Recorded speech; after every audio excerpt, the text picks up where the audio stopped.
Hi everyone, my name is Lena and this is my week 3 discussion board for MPA 585 with Dr. Powell. This week I will discuss the concepts from 3 chapters and 3 videos, offer my opinion on how the average American perceives these concepts, and then give a real life example of each concept. So video number 1, public goods, externalities, and market failures. The first part of the video defines a public good as a shared good or service provided by the government. And that would be something that's impractical or inefficient to make individuals pay for or to exclude individuals from. So I do not think the average American understands public goods well, what they are or why they exist. In discussions with other individuals regarding public goods, I often hear people say, it's my right. And pretty much anything that government pays for, like police or fire service or anything, they say, that's my right.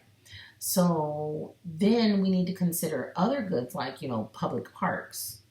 Is that a right? Or for my example, the FDIC, which is bank insurance. We all get it for free if we use a federally backed bank, but it's not really a right that the government must offer us bank insurance. It's a public good or a public service that stemmed from a previous market failure.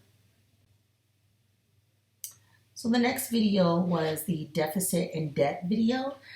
Deficit occurs when the government spends more money than what they bring in tax revenue, and then they have to borrow money to make up the difference.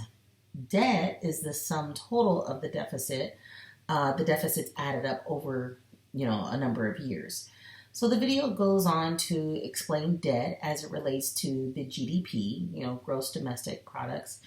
And the higher the GDP, the more the government is able to pay off the debt versus a country who may have lower debt but may also have a lower GDP. I'm sure this is not a concept that the average American thinks about or even understands. Normally, the American deficit and debt are kind of just confused to be one and the same. And another misconception is that government's overspending is on debatable topics like welfare or military, but it's not. So the video explains how senior services such as Social Security and Medicaid take up, almost 50% of the nation's budget. And added in there, for my example, is, there are those of any age who get disability services and mental health services. So as medicine advances and the negative stigma that used to surround, cognitive or mental disabilities start to fade, more and more people are now starting to need, these government-funded services. So video number 3, monetary policy and the Federal Reserve.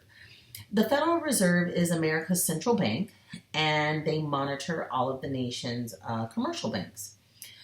And they conduct monetary policy, which increases or decreases money supply to either speed up or slow down the overall economy.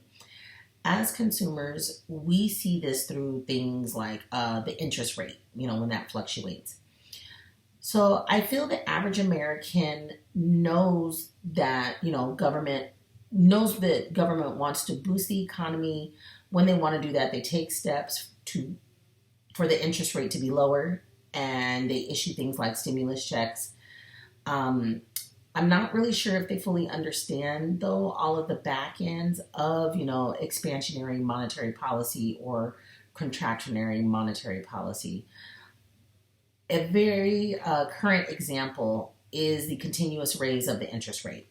So after COVID, expansionary monetary policy created a sudden boom now in home buying.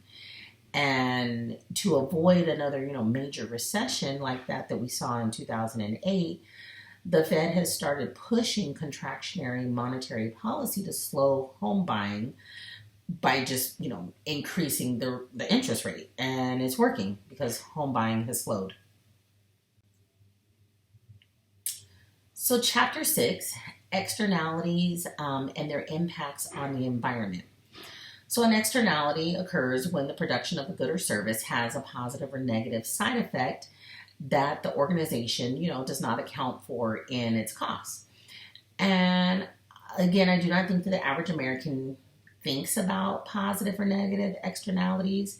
I myself didn't even know about externalities prior to, taking public administration courses. So the example I wanted to share is coral reef tank sales. This is a very lucrative private business. It's a very expensive hobby, um, and it was getting out of control. So the overproduction or over harvesting of coral reefs, for sale, created a negative externality, which can be referred to as a common resource problem.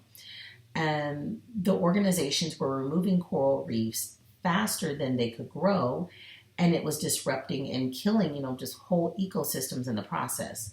So much so that the EPA eventually had to step in and create rules to protect American coral reefs, and other countries, followed suit. Fiji, Africa, pretty much any country that is a member of the United Nations.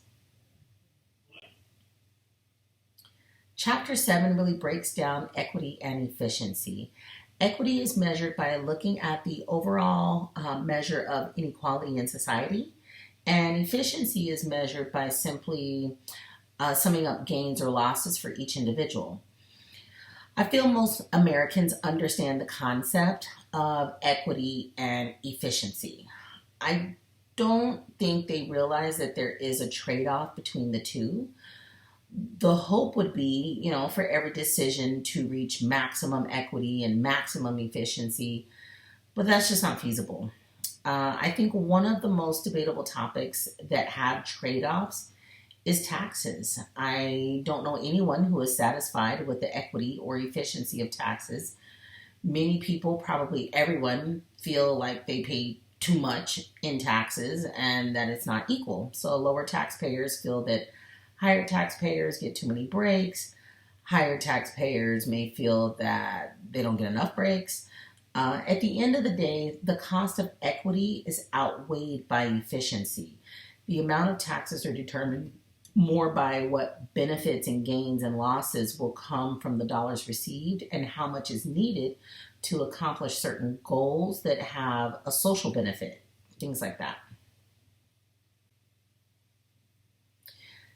Chapter 8 discusses public production of goods and services and explain that the difference between privatization and nationalization. So privatization is the transition from government to private firms producing a good or service with government regulation.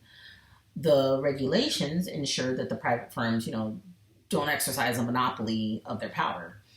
Nationalization is the opposite. This is when a good or service, may have started off as private, but it has been taken over completely by government. And this occurs when the broader public interest must be taken into consideration. I really don't think the average American thinks about privatization or nationalization just because there's no need for it, on a day-to-day life. I do know a common misconception of nationalization is that it's a bad thing. Many people rally, for less government involvement, more control by the people, but they really don't, consider the various public interests or externalities, that could be involved. So take the U.S. Customs, for example. This is an industry that has been nationalized because the concern for public interest regarding, what is coming into the United States. And that concern is greater than the risk of private companies doing the job, wrong, maybe taking bribes, different things like that. And that is my discussion board for the week. Happy Thanksgiving to everyone. Thank you and God bless.